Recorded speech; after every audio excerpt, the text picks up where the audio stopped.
Eu tenho muito pouca memória eu na infância. Mas eu acredito que foi, entre aspas, normal, sem grandes traumas, né? Na adolescência é que a coisa começa a mudar, né? Porque aí os hormônios começam a funcionar, as descobertas começam a aparecer, e aí mesmo que você não saiba por quê, mas você começa a sentir algumas coisas, a perceber algumas coisas. Algumas pessoas falam algumas coisas que você, ué, mas não estou entendendo. Tipo, você está numa mesa, uma mesa de amigos, almoçando, e a pessoa, para com isso, você está parecendo bicha. Nem sei o que é bicha, né? O que é bicha? Não sei o que é bicha. Ou então, você está num grupo que fala que você não pode assumir tal coisa porque você é gay. O que é gay? Né? O que é isso, concretamente? Se você nunca teve uma experiência, não sabe nem o que significa essa palavra, que dirá a experiência. A palavra experiência em relação a isso, a esse fato, vem agora, porque agora que tem consciência do que é cada coisa, né? Eu venho de alguns lugares, como eu vou te dizer, cara, que são lugares bem comuns, né? Não só a pessoas LGBT, mas a pessoas LGBT não brancas. Eu não sou uma pessoa preta, mas também não sou uma pessoa branca, eu sou uma pessoa parda, né? Então venho deste lugar, de uma realidade social muito vulnerável. A minha família, quando eu era bem criança ainda, a minha família fez parte de uma invasão que hoje é chamado de setor fim social. Nós invadimos aquele lugar e durante um período nós realmente moramos assim, debaixo de lona preta e tal. Nosso banheiro era uma bananeira no fundo do quintal e a água era puxada ali da cisterna mesmo. Eu e meus irmãos puxávamos água com balde, essa coisa de carretilha toda. E aí eu me percebo homossexual apenas na adolescência. Na infância, sempre... Cara, é uma coisa muito louca. Como quando eu penso na minha infância, eu sempre soube que eu era diferente dos meus irmãos. Eu tenho dois irmãos com quem eu cresci, né? Depois eu tenho uma irmã também que cresceu comigo, uma irmã que... E esses arranjos familiares são demais, assim, o Brasil é isso, né, cara? Eu tenho uma irmã que, na verdade, é prima de sangue, mas que a mãe deixou ela com 1 semana de vida e o pai dela, irmão da minha mãe, disse, cara, não tenho como criar essa menina, deixou com a minha mãe e ela tem a minha idade. Então, cresci com essa menina e 2 irmãos, né? Os 2 irmãos héteros.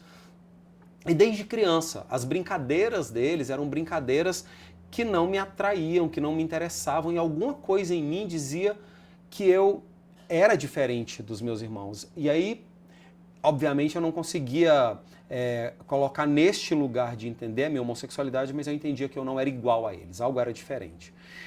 E, bom, e aí também não é algo bonito de se dizer, mas é uma grande realidade. Eu sofri violência sexual por parte de um tio, né? Quando eu tinha 5 anos de idade, mais ou menos por uns 3 anos, eu sofri violência sexual e não foi assédio, né? Foi realmente violência. Então, eu me lembro uma vez de conversar com uma psicóloga e ela falar, as pessoas que sofreram violência sexual, às vezes elas se sentem culpadas porque elas gostavam. Eu falo, olha, no meu caso não tinha como gostar, porque sempre foi dor, nunca foi outro sentimento neste caso. E eu sofri essa violência sexual e então isso me transformou numa criança extremamente fechada. Eu sempre tive medo de homem. Então, minha mãe chegava com um amigo ou um namorado, minha mãe é filho de mãe solteira e meus 3 irmãos somos filhos de mãe solteira. E a minha mãe às vezes tinha um namorado ou um amigo que vinha, né, ou algum primo meu que vinha, e eu sempre ficava trancado no quarto. Eu me lembro inclusive, cara, de quando a gente morava nessa casa que eu te falei, depois de um tempo minha mãe, claro, conseguiu construir uma casa de alvenaria, um móvel grande, sabe? Um quarto grande com um banheiro dentro e a gente fazia, meio que dividia ali com um móvel, alguma coisa.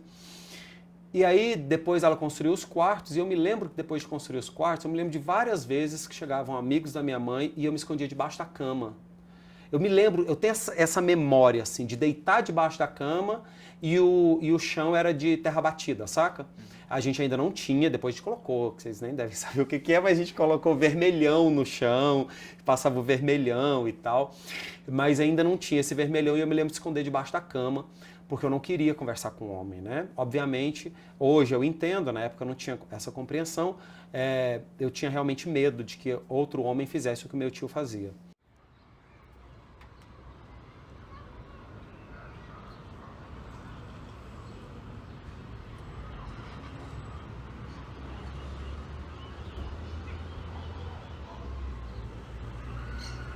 Quando eu era menor, eu morava em Jataí e meus avós em Rio Verde. Então tinha uma fazenda, meu avô tinha uma fazenda. Todas as férias os netos tudo iam. Era o momento da minha avó ensinar a gente a bordar, a fazer comida, a doce e tudo. E inclusive fazer os enxoval, porque era aquela coisa, né? Então vou ensinar a fazer crochê de crochê e tudo. De todas as minhas primas, todas fizeram o enxoval delas. Eu não fiz porque eu não gostava de costurar, eu não gostava de bordar, eu não tinha aquele dom de dona de casa, né? E como minhas primas, nossa, então sonhava com o príncipe, tudo, eu não tinha esse sonho. Então, a minha questão de sexualidade começou desde pequena mesmo, eu não tinha essa... E não tinha também essa noção, não, eu não vou casar, porque eu acho que eu não quero casar. Né? Eu lembro que com 16 anos eu fui muito questionada, porque a família do meu pai, 16, 17, 18 anos, já está ficando velha para casar. Né? Já a parte da minha mãe, minha avó sempre me acolheu muito, porque minha avó me passou muita sabedoria. Quando ela me ensinava a fazer doce, beberando no fogão, quando a gente saía para pegar a erva, porque minha avó pegava a erva de madrugada. Então ela sabia que eu era uma menina que tinha um poder, né, que ela nem sabia o que era, diferente das outras netas, e sempre me acolheu muito nisso. E aí, até quando eu completei 18 anos, foi assim, minha avó falou que eu era seca, a avó parte de pai, que eu era seca, que eu era macho fêmea, então já tinha todas as coisas, porque nunca tinha visto eu com nenhum, com homem, nem com mulher, mas eu sempre andava com as meninas, né? Mas não tinha nenhum desejo, eu era uma pessoa assexuada, né? Não sei, o Marco Aurélio falava isso muito, porque a gente militou muito tempo, e ele falava, e aí, Preta, o que é? Eu falei, nada, nada, então... Eu já tinha uma questão disso. E meu pai foi coordenador dos agentes pastoral negro, né? Foi o primeiro do Centro-Oeste, um homem negro, muito inteligente, muito sábio, né? Ele tinha um poder da palavra, o dom da palavra. E eu comecei a acompanhar ele, né? Nesse processo. Eu comecei a conhecer grupos de mulheres negras nacional. Foi o primeiro encontro que eu fui, foi em Belo Horizonte, de encontro de mulheres negras. Foi quando eu comecei a ter contato com mulheres que gostavam e que amavam mulheres. E nem tinha esse nome de lésbica, não. Eram mulheres que gostavam de mulheres, né? Mas até então eu não tinha despertado assim, não. Até então também nunca tinha me apaixonado por nenhuma mulher, nem por nenhum homem. E nesse percurso foi uma pressão muito grande, assim, que tem que ter ao menos a única filha mulher, que eu era a única filha mulher, de 3 homens e eu mulher, não vai me dar um neto, tinha essas coisas que o pai ficava forçando e tal. Eu sempre me identifiquei como uma mulher, primeiro como uma menina, sempre pensava o porquê que... Aí eu sempre me questionava, né? Por que eu não podia deixar meu cabelo crescer? Por que eu não podia usar vestido? Por que eu não tinha, né, uma pepeca? Então, na minha adolescência, eu já começava a entender, né, que eu não era um homem, mas também não era uma mulher. né? E aí foi onde que eu comecei a buscar e a compreender que eu era... E também não me identificava como um gay, nunca me identifiquei como né, um gay. Então, eu comecei a buscar para entender né, a que universo eu pertencia, porque, como eu falei, né, na minha época não se tinha né, conhecimentos que hoje você dá um Google, você sabe de tudo, né? Você tem conhecimento de tudo. Né? E não tinha também, não passava na televisão sobre o tema, né? E agora a gente já teve uma novela aí que teve um protagonista de um menino trans, tem sempre um LGBT em alguma novela, então está sempre abordando o tema. E a gente tem avançado muito, né? Graças ao movimento social. Então eu comecei a buscar. E aí, na minha adolescência, eu vi no Faustão uma matéria com a Roberta Close. Foi aí quando eu me identifiquei, eu falei, nossa, eu sou essa pessoa, né? E aí logo em seguida eu fiquei sabendo né, que havia a possibilidade da cirurgia de redesignação sexual.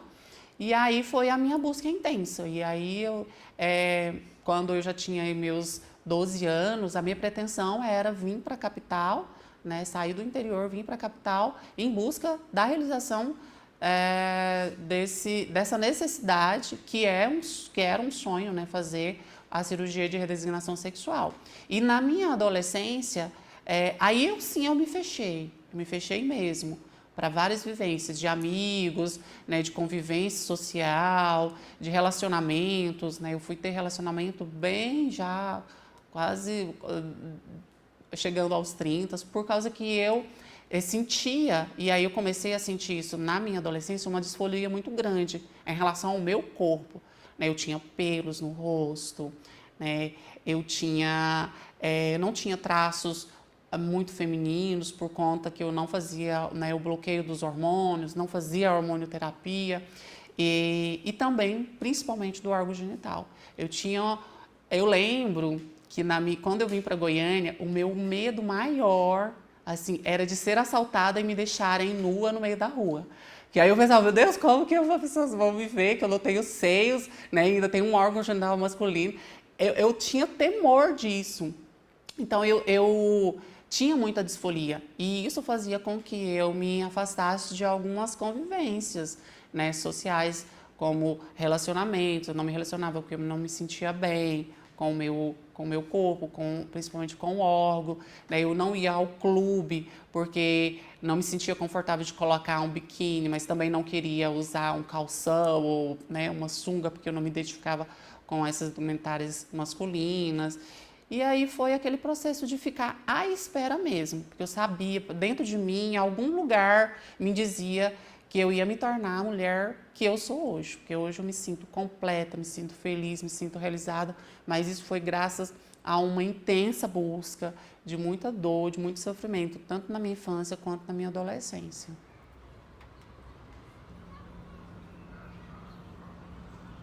Eu demorei muito para me sentir amado. Foi depois dos 30 anos de idade. Depois que eu encontrei o meu marido, com quem eu estou hoje. Ah, cara, achei que isso não ia acontecer. Porque eu acho que eu nunca tinha... Ih, caramba, achei que isso não ia acontecer, cara. Fica à vontade. A sua pergunta me levou num lugar que eu acho que eu nunca tinha verbalizado. Eu nunca tinha me sentido amado. Eu sempre fui usado. Desde criança, eu sempre encontrei pessoas que abusaram da minha vida, da minha existência. Caramba, cara, eu nunca tinha falado isso em voz alta, meu. Eu sempre me relacionei com homens mais velhos do que eu, e agora eu consigo entender um pouquinho o porquê, falando sobre isso. E pessoas que sempre trouxeram diversos tipos de violência para a minha vida. De traição, Cara, o meu primeiro relacionamento sério, para você ter uma ideia, o cara tinha um relacionamento com uma garota e um relacionamento paralelo comigo, e ele me fazia ficar dentro do carro. Te agradeço. Obrigado. E ele me fazia ficar dentro do carro, enquanto ele ia levar ela em casa e se pegava com ela na frente. Eu fiquei mais ou menos uns 5 anos envolvido nesse relacionamento. E esse cara, depois que deixava a namorada, aí ele me passava pro banco da frente, e aí ele ficava comigo. E eu nunca tinha tido um relacionamento na minha vida. Cara, a essa época, eu acho que eu tinha 16 anos, eu tinha acabado de assumir pra minha mãe. E eu achava aquilo estranho, aquilo me machucava, mas eu pensava que era assim mesmo. Juro pra você. Alguma coisa dentro de mim falava, ah, deve ser assim. Deve ser assim. Ser homossexual deve significar você não ter alguém exclusivo. Você se contentar com essa marginalidade, entende? E depois dele vieram outros e outros, e sempre nessa perspectiva. Eu posso fazer um paralelo que envelhecer LGBT, nessa cultura que nós vivemos hoje, LGBT, é a relação, é a mesma coisa que uma relação doentia. Porque o movimento LGBT, toda a cultura LGBT, ela foi idealizada, pensada, articulada, calculada para os jovens. E dentro de um padrão de mercado. Se você pegar os folhetins do movimento LGBT, da época que nós começamos da década de 80, 90, da década de 90, você pegar os folhetins LGBT, o que você vai ver ali? A cultura americana, nome de boate americano, em inglês ou em inglês americano ou inglês, as imagens todas 100%, 90% imagens de homens brancos, jovens, com corpos perfeitos. Dentro do padrão, entendeu? E que se você pegar todo esse material e analisar hoje, não mudou muita coisa.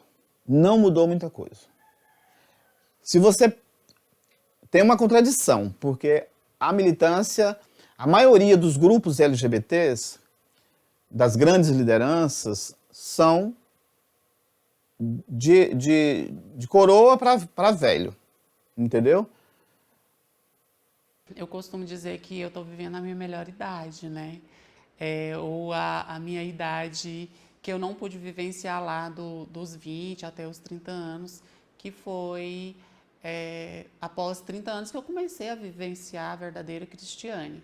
Então, eu não sinto o peso da idade. Eu acho que eu vou chegar aos 50 e vou me sentir ótima, maravilhosa, porque eu consegui, né, concretizar a busca intensa que eu tinha. Então, hoje eu me sinto uma mulher completa, feliz, realizada. Né? Claro que com a idade, com toda a vivência, a gente vai sentindo, né, assim, alguns cansaços, né? Mas quando você traz a questão da expectativa de vida, nós da Rede Trans Brasil, a gente faz uma catalogação, né, dos assassinatos e das violações dos direitos de pessoas trans no Brasil, desde 2017. Né, isso é consolidado num dossiê que tem na página da Rede Trans Brasil, do Instagram. E lá, essa catalogação é feita por uma professora chamada Sayonara Nogueira, de Minas Gerais, que é professora, inclusive. Né? E ela fala que, infelizmente, a expectativa de vida das pessoas trans não é que ela é até os 35 anos, é que na catalogação e quando você vai buscar dados de assassinato de pessoas trans, né, as pessoas que foram assassinadas estão entre essa idade de 25 a 35 anos. Então, a maioria das pessoas está entre, né, até os 35 anos. Então, a gente pensa que nesse país, que é o país que mais mata pessoas trans, e pela violência que a gente, né, sofre no dia a dia, né, essas mortes estão dentro dessa expectativa, né, dentro dessa estimativa de vida, né? E aí, assim, ela fala muito bem que é muito perigoso a gente falar isso, porque muitos adolescentes hoje que ouvem isso, às vezes falam, então eu vou viver até os 35 anos, nossa, como assim, né?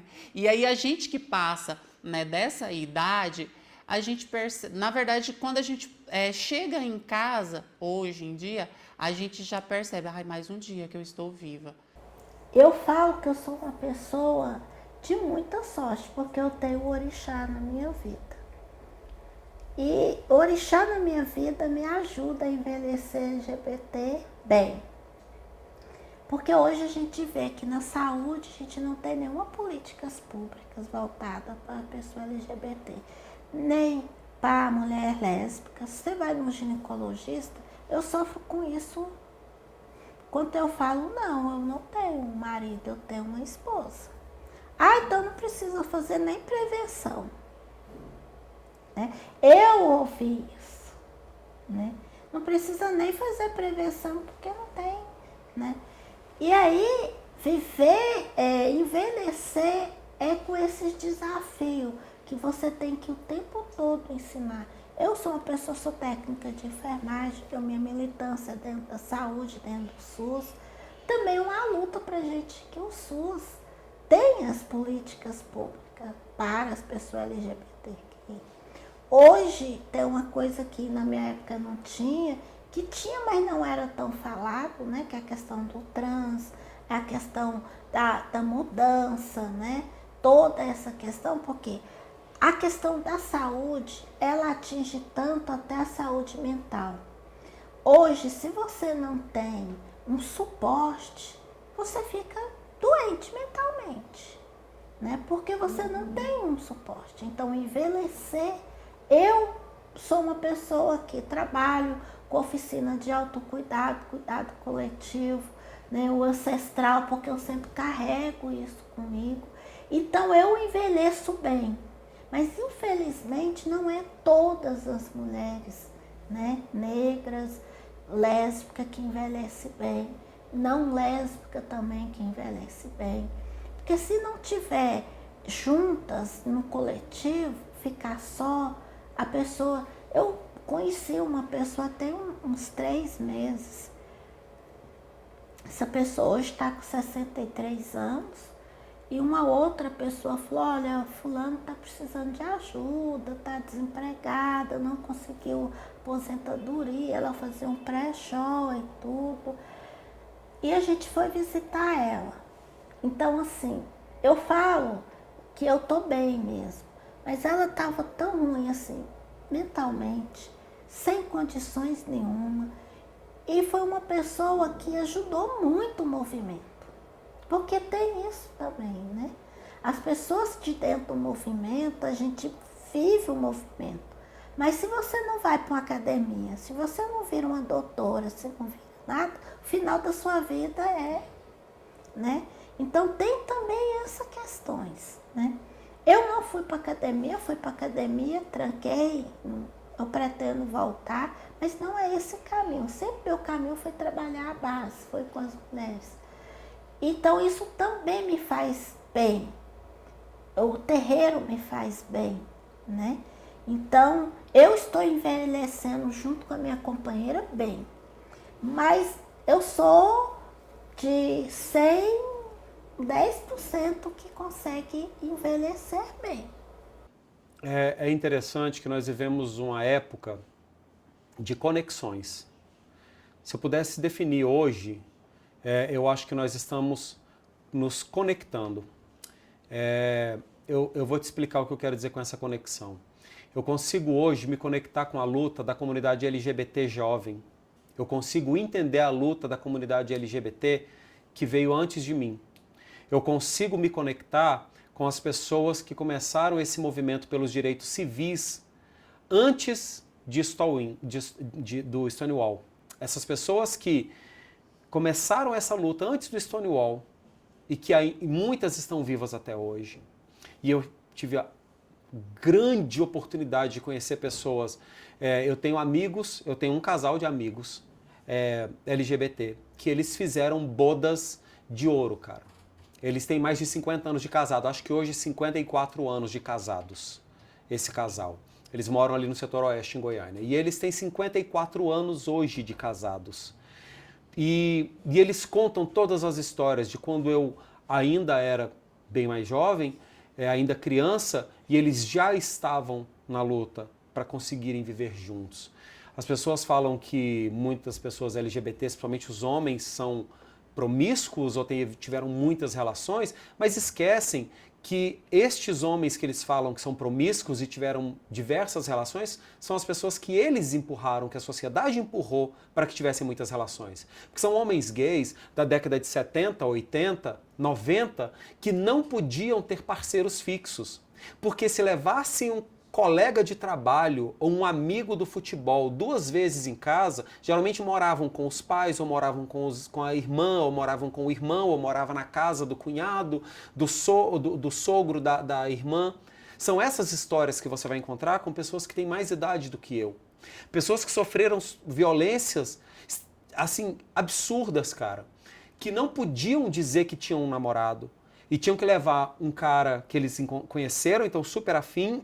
O telefone tocava em casa, a irmã atendia, era a voz de um homem chamando, você não podia conversar no telefone direito, porque tinha alguém ouvindo tudo que você falava, entende? Não existia celular para eu poder sair de perto e conversar. Essas pessoas não podiam levar 2 vezes o cara num almoço de domingo, então eles tinham que trocar. Não podia entrar, eu não sei se vocês sabem disso, mas era proibido. Cara, eu peguei isso, de chegar na porta de um motel quando eu era jovem, dentro de um carro, e simplesmente a atendente dizer, nós não deixamos pessoas como vocês entrarem aqui. Dizer, não pode entrar aqui. A frase dela foi essa, não pode entrar aqui. E o parceiro com quem ele estava dirigindo, eu fui aprender a dirigir agora, na pandemia. E aí o parceiro que estava dirigindo falou assim, como assim não pode entrar aqui? Não pode entrar 2 homens aqui. Dessa forma, a gente tem que dar ré e sair, porque não podia entrar no motel. Então a gente não podia ir para o motel, a gente não podia levar para casa. E aí nascem guetos como saunas, como dark rooms em boates, e os homossexuais são promíscuos sim, porque vocês fizeram com que nós fôssemos promíscuos. Vocês nos obrigaram a não ter um lugar nosso. Vocês nos deixaram num não lugar, que a única forma de expressar a nossa sexualidade e satisfazer o nosso desejo, que é natural de todas as pessoas existentes, todas as pessoas humanas têm desejo. E claro, até as pessoas que são assexuadas, elas não têm desejo sexual, mas elas têm desejo de afeto, de afetividade, de conexão. E aí, estas pessoas que nos empurraram durante décadas para lugares escuros, fechados, escondidos, onde nós pudéssemos pelo menos satisfazer o desejo da carne e criar um mínimo de conexão afetiva, hoje chamam essas pessoas de promíscuas, de pessoas que só saíam para fazer sexo, mas nunca nos deram um abrigo, nunca abriram a porta, nunca nos permitiram ter um relacionamento sério. Quando nós começamos a dizer nós somos famílias e começamos a construir as nossas famílias, o que nós fizemos e estamos fazendo até hoje? Reproduzindo os modelos da heteronormatividade, sabe? Da heterossexualidade compulsória, porque a gente faz aquilo que a gente viu as outras pessoas fazerem. Quem disse que o modelo é ideal para 2 pessoas do mesmo sexo ou um trisal, porque as pessoas têm direito de amar como e quem quiserem? Quem disse que esse modelo é vivermos num apartamento, no seu quarto, dividindo todas as contas? Por que não pode cada um ter a sua própria casa e ter uma relação de casamento, de união? Mas nós vamos seguindo esse bonde que nos venderam porque nós ainda estamos tentando descobrir quem nós somos, onde nós estamos.